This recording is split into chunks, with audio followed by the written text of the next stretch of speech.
Salam sejahtera buat kita semua. Di kesempatan ini saya sangat bersyukur akan berbagi firman Tuhan. Dan firman Tuhan pada kesempatan ini saya kasih judul cara kita memandang kehidupan ini secara benar. Ya.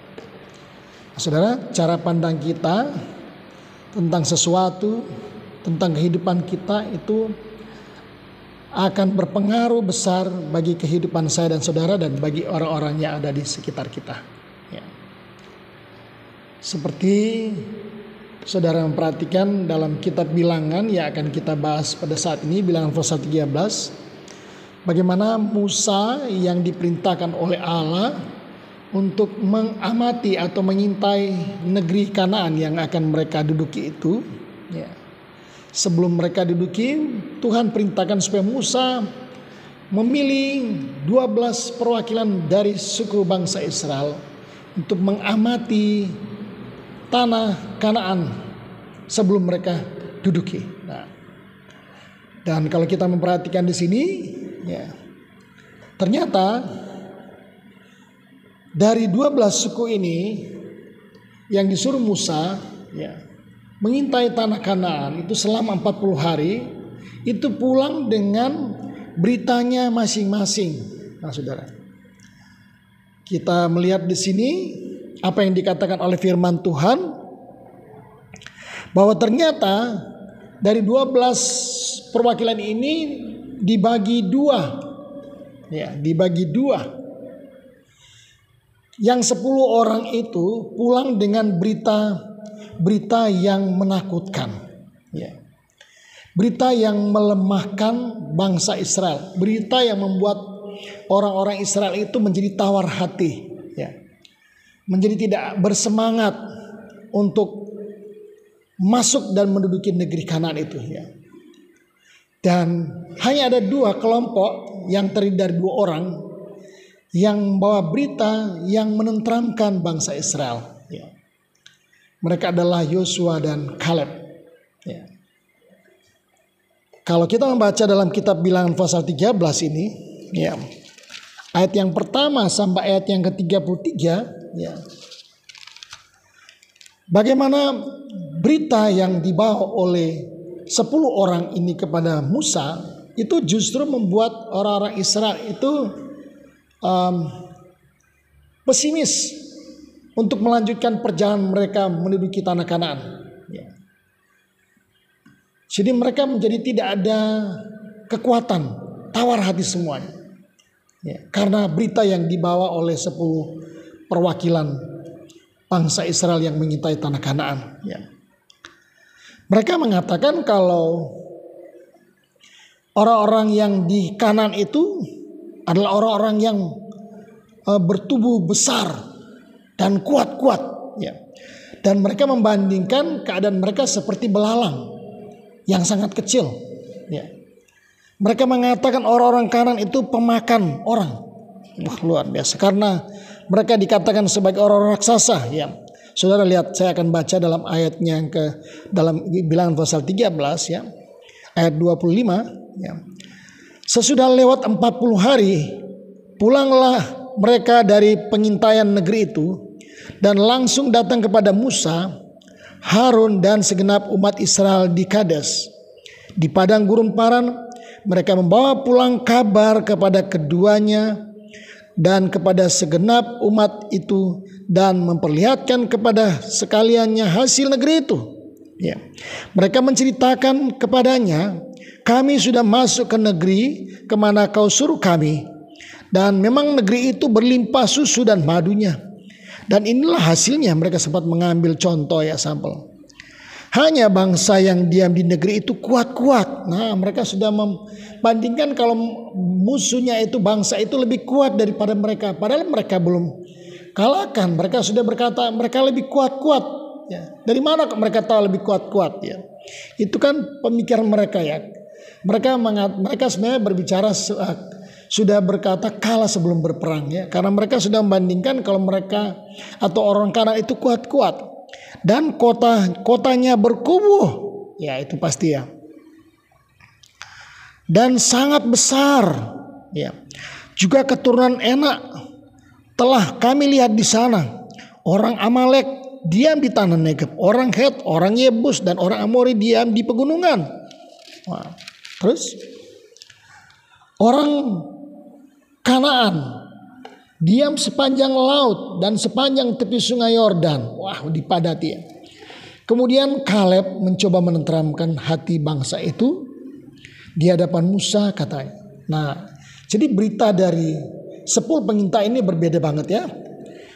Mendengar itu Yosua dan Kaleb itu langsung melerai dan menenteramkan bangsa Israel yang mendengar berita atau kabar yang menakutkan dari 10 pengintai. Ya. Ayat 30, kemudian Kaleb mencoba menenteramkan hati bangsa itu di hadapan Tuhan. Katanya, tidak. Nah, tidak. Sudah bisa berani berkata, tidak.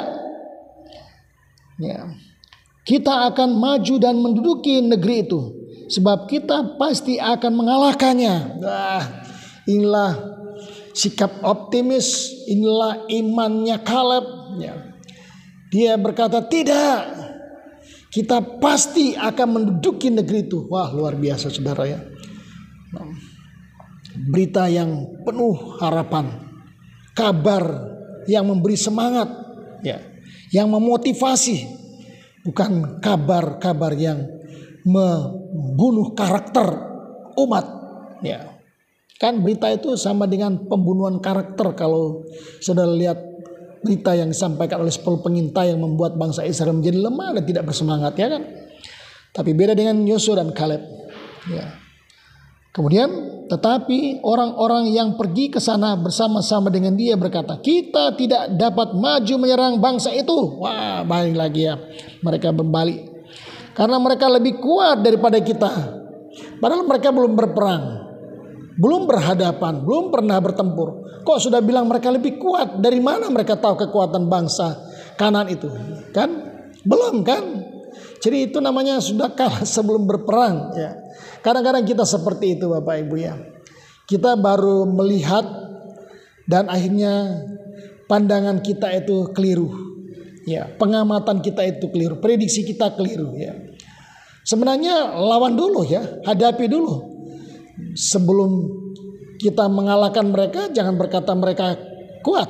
Ya, inilah berita yang menyedihkan, berita yang melemahkan, membuat orang Israel tawar hati. Ya.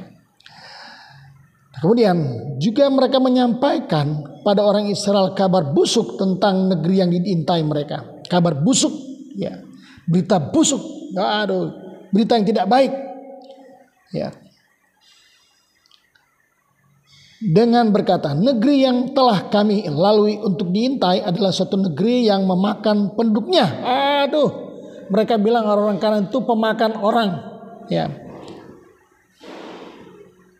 Dan semua orang yang kami lihat di sana adalah orang-orang yang tinggi-tinggi perawakannya. Aduh, tinggi-tinggi perawakannya. Juga kami lihat di sana orang-orang raksasa, ya. Orang Enak yang berasal dari orang-orang raksasa. Dan kami lihat diri kami seperti belalang. Ada membandingkan diri mereka, orang-orang Kanaan itu seperti belalang katanya ya. Dan demikian juga mereka terhadap kami. Nah, inilah berita yang melemahkan saudara ya. Dari hasil pengamatan 12 suku bangsa ini. Nah, kalau kita yang ada sekarang ini, bagaimana kita memotivasi diri kita untuk menjalani kehidupan di tahun 2022? Bagaimana kita memotivasi keluarga kita di tahun 2022? Bagaimana kita memotivasi gereja kita di tahun 2022? Ya. Ya, bawalah berita ya yang menguatkan. Ya. Bawalah perkataan-perkataan yang membangkitkan semangat. Jangan perkataan-perkataan yang dikatakan perkataan busuk, ya, berita busuk, ya, yang mematahkan semangat anggota keluarga kita atau gereja di mana kita berada, ya, atau kepada keluarga kita masing-masing. Ya. Nah, saudara, itu bergantung dari cara pandang kita ya. Seperti yang saya katakan tadi bahwa cara pandang kita itu akan berpengaruh terhadap diri kita sendiri dan bisa membentuk hidup kita serta berpengaruh atau berdampak bagi orang-orang yang ada di sekitar kita. Misalnya saya sebagai kepala keluarga, perkataan saya kepada anggota keluarga saya itu akan berdampak pada pribadi saya sendiri dan bagi anggota keluarga saya. Itu ya. Saudara perhatikan firman Tuhan selanjutnya. Ketika mereka mendengar perkataan dari 10 perwakilan ini, saya bilang tadi mereka menjadi lemah. Mereka tawar hati, mereka putus asa. Tetapi Yosua dan Kaleb membawa berita yang menenteramkan hati bangsa Israel.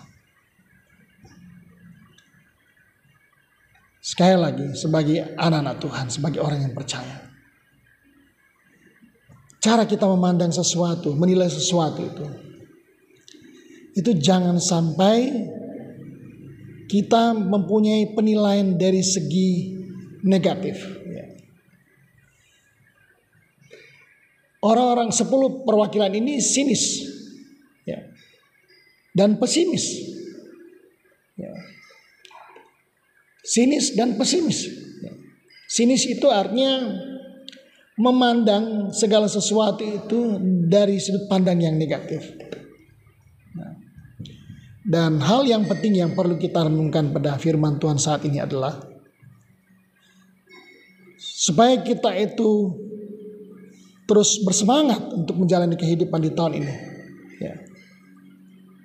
Milikilah cara pandang atau mari kita memiliki cara pandang dari perspektif Tuhan, dari sudut pandang firman Tuhan.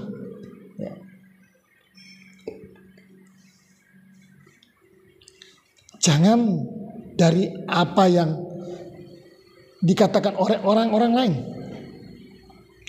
Jangan hanya ketika kita melihat, wah, kita sudah kalah. Ini kuat orang-orang ini. Seperti kalau saudara dan saya sedang berlomba, ketika saudara melihat ada seorang lawan saudara yang tinggi besar, saya suka melihat di YouTube itu WWC olahraga berat Amerika di Eropa sana. Saudara tahu si Big Show itu badannya tinggi besar, tinggi besar. Itu bisa dikalahkan sama si kecil yang begitu lincah dari Amerika Latin. Kelincahan dari seorang atlet WWC. Jadi kalau saya mengamati itu belum tentu orang yang berbadan besar itu bisa menang. Jadi jangan melihat dari casingnya, seperti orang-orang, seperti perwakilan 10 suku bangsa ini, mereka berkata kami ini kecil seperti belalang, dan mereka itu orang-orang yang tinggi besar, orang-orang kuat, kan belum berperang sudah bilang kuat. Kadang-kadang kita kan seperti itu kita terjebak dengan pola pikir yang salah, cara kita menilai yang keliru. Belum berusaha, belum melakukan sesuatu usaha. Saudara lihat di Beranggahan ini, di Beranggahan ini tempat dekat dengan tempat tinggal saya yang dulu ini. Saudara lihat sepanjang Jalan Raya Beranggahan, Desa Beranggahan itu di kiri kanan jalan itu penjualnya soto semua. Soto semua, saudara. Dan saya pernah makan dan bertanya di warung-warung soto itu, warung makan itu, katanya laku, setiap hari ada yang laku. Padahal berjejer-jejer warung soto semua. Nah, saudara mungkin kalau saudara akan datang, tidak usah jualan di Beranggahan, karena mereka tidak usah jual soto di Beranggahan, karena di Beranggahan itu penjual soto semua, tidak mungkin soto saya laku. Saudara jangan menyerah sebelum melakukan sesuatu. Jangan angkat tangan sebelum saudara melakukan sesuatu. Jangan menyerah sebelum berperang, jangan menyerah sebelum berlomba. Lakukan sesuatu dulu, saudara. Ya. Lakukan sesuatu. Jangan saudara belum melakukan sesuatu, saudara sudah nyerah. Ya. Nah, saudara mau berusaha untuk sesuatu di tahun ini, lakukan sesuatu. Ya. Ya. Jadi jangan terpengaruh dengan situasi yang ada. Tidak mungkin lah saya mau berhasil, karena itu di sana ada banyak saingan. Jangan melihat saingan. Saudara sedang melihat siapa? Saingan atau melihat Tuhan? Lihatlah Tuhan. Nilailah segala sesuatu itu dari cara Tuhan memandang. Tuhan tuh kalau menilai sesuatu itu bukan berdasarkan dari apa yang dia lihat. Makanya 2 Korintus pasal 5 ayat 7 berkata apa? Hidup ini bukan karena melihat, tetapi karena apa? Percaya. Saudara buka itu. 2 Korintus pasal 5 ayat 7. Tapi hidup ini bukan karena melihat, tetapi karena percaya. Jadi apa yang kita lihat itu belum tentu seperti yang ada dalam bayangan pikiran kita. Apa yang kita takutkan belum tentu seperti yang akan terjadi. Banyak orang sudah takut terlebih dulu sebelum melangkah. Ya. Takut sudah khawatir dulu. Ya. Belum melangkah saudara sudah khawatir. Saudara belum tahu apa yang akan terjadi, saudara sudah khawatir. Sudah nggak berani berbuat sesuatu. Seperti 10 pengintai ini. Belum menduduki, baru dilihat-lihat saja. Sudah bilang kami ini seperti belalang. Apakah mereka tahu orang-orang kanan itu pemakan orang? Sudah pernah lihat enggak mereka banyak makan orang? Ya, itu hanya dari cara berpikir yang picik. Ya. Nah, saudaraku yang dikasihi oleh Tuhan Yesus Kristus, jangan meneladani 10 suku ini, perwakilan dari 10 suku ini. Tapi mari belajar meneladani Yosua dan Kaleb. Kita akan mengalahkan mereka. Ya. Kita akan menduduki tanah yang dijanjikan Tuhan. Ya. Katakan saya bisa bersama Tuhan. Jadi jangan menyerah sebelum bertindak. Ya. Jangan angkat tangan sebelum saudara melakukan sesuatu. Ya. Saudara lihat para penemu-penemu seperti penemu balon listrik ini, Thomas Alva Edison. Itu berkali-kali dia hancur usahanya, saudara. Kalau saudara baca biografinya, ya. Terakhir laboratoriumnya itu terbakar. Pada waktu istrinya Thomas itu melihat laboratoriumnya terbakar, istrinya bilang, habislah sudah kita. Tapi Thomas Alva Edison bilang apa? Tidak, ini adalah awal langkah kita untuk memulai meraih sukses. Jadi saudaraku yang dikasihi, mari kita berkata seperti Kaleb dan Yosua. Ya. Tidak, kau bilang kalah, enggak, kita tidak akan kalah. Ya. Kita akan menduduki tempat itu. Ya. Jadi apa yang kita katakan itu akan berpengaruh pada diri kita sendiri. Saudara, ketika saudara sakit bilang, Tuhan saya pasti sembuh. Saya sudah banyak pengalaman dengan jemaat yang saya layani. Mereka bilang saya pasti sembuh, Pak. Ya. Ada juga yang berkata, Pak saya ini sedang dalam masalah. Saya bilang jangan katakan masalah ini menghancurkanmu. Katakan saya akan menghancurkan masalah itu bersama Yesus. Nah saudaraku yang dikasihi oleh Tuhan Yesus Kristus. Selanjutnya kita melihat contoh lain lagi saudara. Ya. Jadi 2 kelompok pengintai ini itu mempunyai sudut pandang yang berbeda. Ada yang menenteramkan hatinya, hati orang-orang di sekitarnya, ya, keluarganya bangsa Israel. Tapi ada yang membuat bangsa Israel menjadi lemah dan tawar hati serta putus asa. Jadi apa yang kita katakan itu akan berpengaruh, ya, bagi pribadi kita dan bagi orang di sekitar kita. Ya. Kita melihat lagi dalam 2 Raja-Raja pasal 6, di situ ada sebuah kisah bagaimana kerajaan Aram menggempur kerajaan Israel. Ya. Kerajaan Aram akan berperang dengan kerajaan Israel. Nah saudara, pada waktu kerajaan Aram akan menggempur kerajaan Israel itu, Raja Aram ini membuat strategi, kita akan jebak tentara Israel. Ketika mereka melewati ini, kita akan hancurkan mereka di sana. Dan Tuhan itu menyuruh Nabi Elisa untuk memberitahukan apa yang dikatakan atau yang dipikirkan oleh Raja Aram kepada Raja Israel. Ya. Nah, saudara, saya akan baca ya dalam 2 Raja-Raja pasal 6 ayat yang ke-8 saya baca ya. Raja negeri Aram sedang berperang melawan Israel. Ia berunding dengan pegawai-pegawainya, lalu katanya, ke tempat ini dan itu haruslah kamu turun menghadang. Nah, dia buat strategi. Tetapi abdi Allah menyuruh orang kepada Raja Israel mengatakan, awas, jangan lewat dari tempat itu sebab orang Aram sudah turun menghadang ke sana. Sebab itu Raja Israel menyuruh orang-orang ke tempat yang disebutkan abdi Allah kepadanya. Demikianlah Elisa memperingatkan kepadanya supaya berawas-awaslah di sana, bukan 1-2 kali saja. Nah saudara, jadi apa yang dikatakan oleh Raja Aram sebagai strategi perangnya ya untuk menghancurkan kerajaan Israel, ternyata Tuhan itu tahu. Dan apa yang dikatakan oleh Raja Aram kepada pegawai-pegawainya untuk strategi perangnya.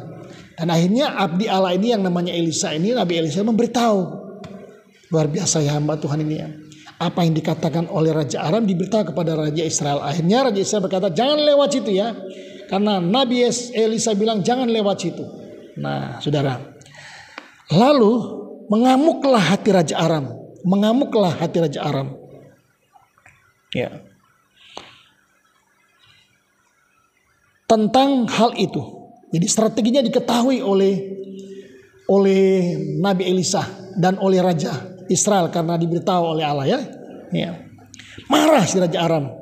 Kemudian dipanggilnyalah pegawai-pegawainya, katanya kepada mereka, tidakkah dapat kamu beritahukan kepadaku siapa dari kita memihak kepada Raja Israel? Nah, Raja Aram ini berpikir ada orang-orangnya yang menjadi mata-mata dan memberitahu strategi perangnya kepada Raja Israel, sehingga Raja Israel itu tahu strateginya. Nah, tetapi berkatalah salah seorang pegawainya, ayat 12, tidak tuanku Raja, melainkan Elisa, nabi yang di Israel, dialah yang memberitahukan kepada Raja Israel tentang perkataan yang diucapkan oleh tuanku di kamar tidur. Jadi Raja Aram itu memberitahukan strateginya itu di kamarnya kepada pegawainya. Tapi walaupun Raja Aram ini memberitahu di kamar tidur, tapi Tuhan tahu, Tuhan mengerti, dan Tuhan memberitahu kepada Elisa, Elisa beritahu kepada Raja Israel. Ini jadi Tuhan itu tahu.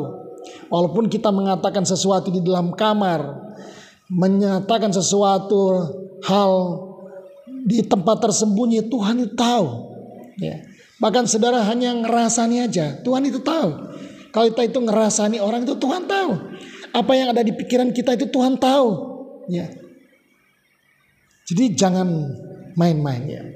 Contohnya seperti ini.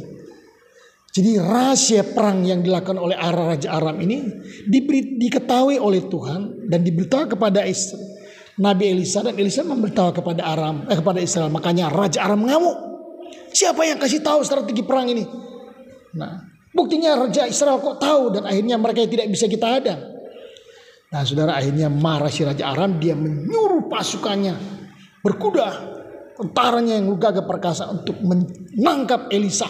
Katanya pegawainya, bukan dari kami Tuhan, tapi Nabi Elisa itu yang di Israel itu yang memberitahu kepada Raja Israel. Dan akhirnya, ayo tangkap dia.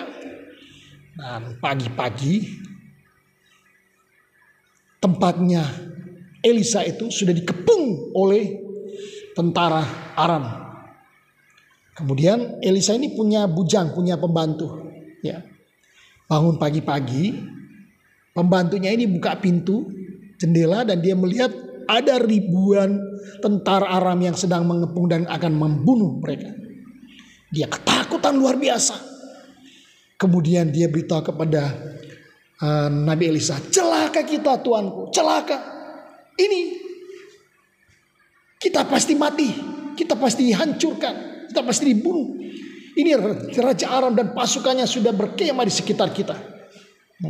Kemudian sudah perhatikan apa yang dikatakan oleh Nabi Elisa kepada pembantunya. Ayat yang ke-16. Ya, saudara lihat ayat yang ke-18. Ketika pelayan abdi Allah bangun pagi-pagi, ya, ketika pelayan abdi Allah bangun pagi-pagi dan pergi keluar, maka tampaklah suatu tentara dengan kuda dan kereta ada di sekeliling kota itu. Lalu berkatalah bujangnya itu kepadanya, celaka tuanku, apa yang akan kita perbuat? Celaka. Nah, kemudian jawab Elisa, jangan takut, sebab lebih banyak yang menyertai kita daripada yang menyertai mereka. Jangan takut, sebab lebih banyak yang menyertai kita daripada yang menyertai mereka. Ya, sudah bisa perhatikan. Lalu berdoalah Elisa, ya Tuhan, bukalah kiranya matanya supaya ia melihat. Maka Tuhan membuka mata bujang itu sehingga ia melihat. Tampaklah gunung itu penuh dengan kuda dan kereta berapi sekeliling Elisa. Nah, jadi saudara lihat, pembantunya ini bangun pagi, buka pintu, langsung melihat masalah di depan. Ya. Pembantu Elisa ini, bujang Elisa ini sama seperti saya dan saudara. Ya. Apa yang kita lakukan ketika kita bangun pagi-pagi? Saudara pasti ketika bangun pagi, saudara akan melihat banyak hal di depan saudara. Ada banyak persoalan yang sedang menghadang saya dan saudara. Ada banyak masalah yang sedang menghadang saya dan saudara. Mungkin masalah itu depan pintu rumah saudara. Nah, saudaraku yang dikasihkan, berbeda dengan Elisa. Elisa bangun pagi, dia berdoa. Ya, dia berlutut dan berdoa. Dia bilang, tenang, jangan takut. Lebih banyak yang menyertai kita daripada yang menyertai mereka. Pasukan ini tidak ada apa-apanya. Kemudian si Elisa ini berdoa, Tuhan bukakanlah mata bujangku supaya dia bisa melihat kalau yang menyertai kita itu sangat banyak, lebih besar. Dan kemudian Tuhan mencelikkan mata si bujangnya ini dan dia melihat di sekeliling gunung itu ada apa? Tampaklah gunung itu penuh dengan kuda dan kereta berapi sekelilingnya. Tampaklah gunung itu penuh dengan kuda, kereta berapi, ya. Kuda dan kereta berapi sekeliling Elisa. Jadi kereta, biasanya kan dulu kereta ditarik sama kuda dan kereta itu berapi. Itu kereta dari sorga, saudara. Keretanya Tuhan, ya, yang sedang menjaga mereka. Dan itu dikatakan sama Elisa, buka mata, celikkan mata pembantu saya ini supaya dia bisa melihat bahwa yang lebih menyertai kita itu lebih banyak daripada yang menyertai tentara Aram. Jangan takut. Nah, saudara, dari pengalaman ini saya mengambil kesimpulan bahwa anak-anak Tuhan, mari jadi Elisa sekarang. Ya. Bangun pagi, saudara berlutut dulu kepada Tuhan. Minta supaya Tuhan mencelikkan mata saudara dan mencelikkan mata orang-orang yang ada di sekitar saudara. Ya. Saya suami, setiap bangun pagi-pagi, saya harus berlutut dulu kepada Tuhan. Supaya meminta agar Tuhan mencelikkan mata istri saya, mencelikkan mata anak-anak saya, mencelikkan cucu-cucu saya, mencelikkan menantu saya, mencelikkan anggota keluarga saya. Sebaliknya juga istri demikian, bangun pagi, berlutut di hadapan Tuhan, berdoa, minta supaya Tuhan mencelikkan mata suami saudara, anak-anak saudara, anggota keluargamu, untuk melihat, agar mereka bisa melihat pertolongan Tuhan itu lebih banyak. Penyertaan Tuhan, kehadiran Tuhan itu lebih dahsyat. Ya. Nah saudara, jangan bangun pagi-pagi saudara bertengkar. Bangun pagi saudara langsung mandi berangkat kerja tanpa duduk bersimpu di kaki Tuhan. Berdoa minta mencelikan orang-orang yang sekeliling saudara. Supaya mereka itu melihat di balik masalah itu ada pertolongan Tuhan yang luar biasa. Jadi ketika kita bangun pagi dan tidak berdoa, kita akan melihat besarnya masalah dalam kehidupan saudara yang sedang menghadang kehidupan saudara. Atau mungkin ketika saudara sakit, ketika saudara bangun pagi saudara bisa merasakan, aduh sakitku. Saudara melihat orang di sekitar saudara sedang sakit, aduh Tuhan. Saudara melihat di dapur sudah tidak beras, ibu-ibu, aduh Tuhan, celaka saya, mati saya hari ini. Tidak ada mau makan anak-anak saya, Tuhan. Saudara buka dompet, aduh Tuhan, dompetku kosong Tuhan, mati aku. Tidak ada mau pakai uang belanja. Terus buka lagi, aduh Tuhan, hari ini penagih utang akan datang kepada saya. Gak ada uang saya Tuhan, mati aku. Nah, celaka saya, seperti kata bujangnya Elisa. Celaka saya, Tuanku. Nah, persoalannya karena saudara tidak melibatkan Tuhan. Mari berlutut dulu bangun pagi saudara. Jangan langsung mandi berangkat kerja tanpa berlutut. Berdoa dulu, ngomong-ngomong sama Tuhan dulu lah. Baca firman Tuhan dulu, puji Tuhan dulu. Memuji Tuhan tidak hanya di gereja saudara. Membaca firman Tuhan tidak hanya di gereja. Di rumah, bangun pagi, baca firman Tuhan. Memuji Tuhan dulu, sembah Tuhan dulu. Dan minta Tuhan mencelikan anggota keluargamu, termasuk mencelikan mata saya dan saudara. Supaya kita bisa melihat bahwa pertolongan Tuhan itu lebih besar, lebih dahsyat. Sehingga kita akan ada pertolongan. Lihat kata Elisa. Tuhan celikan mata bujang saya. Supaya dia bisa melihat bahwa yang menyertai kita lebih banyak daripada yang menyertai tentara Aram. Kebanyakan orang dihancurkan oleh masalah karena cara berpikirnya yang picik. Karena imannya yang kerdil. Bukan masalah yang besar, tapi imannya yang kerdil. Kita dihancurkan oleh masalah karena iman kita yang kerdil. Karena hubungan kita dengan Tuhan yang tidak harmonis. Hubungan kita dengan Tuhan yang rasa-rasan. Ya tahu rasa-rasan saudara. Kalau saudara butuh saudara datang berdoa. Kalau tidak ada butuh saudara tidak berdoa. Itu rasa-rasan. Saudara ingin memuji Tuhan saudara memuji Tuhan. Kalau tidak ingin ya tidak. Saudara ingin ke gereja datang. Kalau tidak ya. Itu namanya iman rasa-rasan. Tuhan tidak suka gitu. Makanya jangan heran ketika kita diperhadapkan dengan persoalan. Oh Tuhan, masalahku besar sekali Tuhan. Padahal Elisa berkata apa? Yang menyertai kita lebih besar jumlah, lebih banyak, lebih dahsyat. Bilang Tuhanku lebih besar daripada masalahku. Jangan melihat masalah dari perspektifmu yang salah, dari cara pandangmu. Engkau lebih banyak mendengar suara orang daripada suara Tuhan. Perbaiki hubunganmu dengan Tuhan saat ini. Bangun pagi. Apa yang saya dan saudara lakukan? Cepat-cepat mandi, aku mau terlambat bekerja. Ya, 2 hari lalu saudara, saya hanya melihat aja di berita. Di Kalimantan itu ada trailer itu menabrak berderet-deret mobil dan motor di perempatan lampu merah yang sedang berhenti menunggu lampu merah menjadi hijau.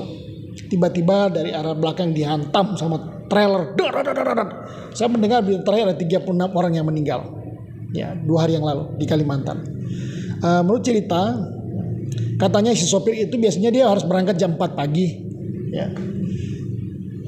Harus berangkat jam 4, tapi dia terlambat. Jam 6 kurang dia bangun terlambat, akhirnya dia tergesa-gesa.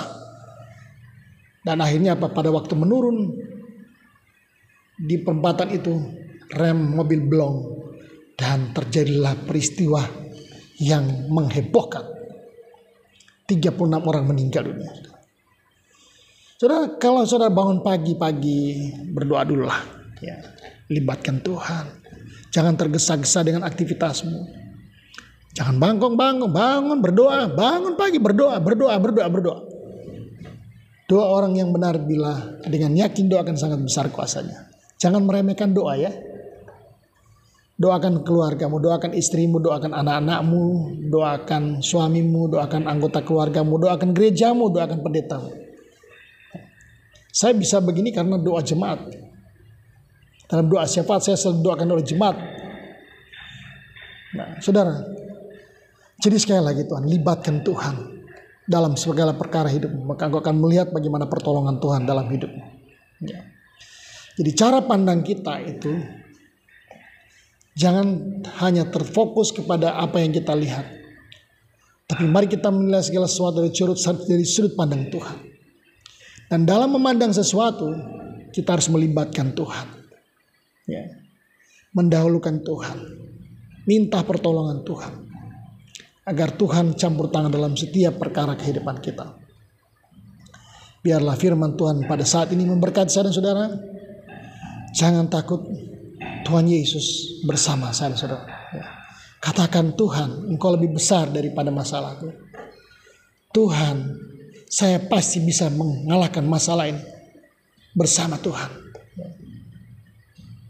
Dan bersama Yesus, saya akan cakap menghadapi perkara-perkara besar dalam hidup ini. Tuhan Yesus memberkati saya dan saudara. Tetap bersemangat dan jangan sampai kita menyerah sebelum kita melakukan sesuatu, sebelum bertindak, jangan menyerah. Ya. Ada lagu yang berkata, ku tak akan menyerah pada apapun juga, sebelum ku coba semua yang ku bisa, tetapi ku berserah kepada kehendak-Mu. Hatiku percaya Tuhan punya rencana.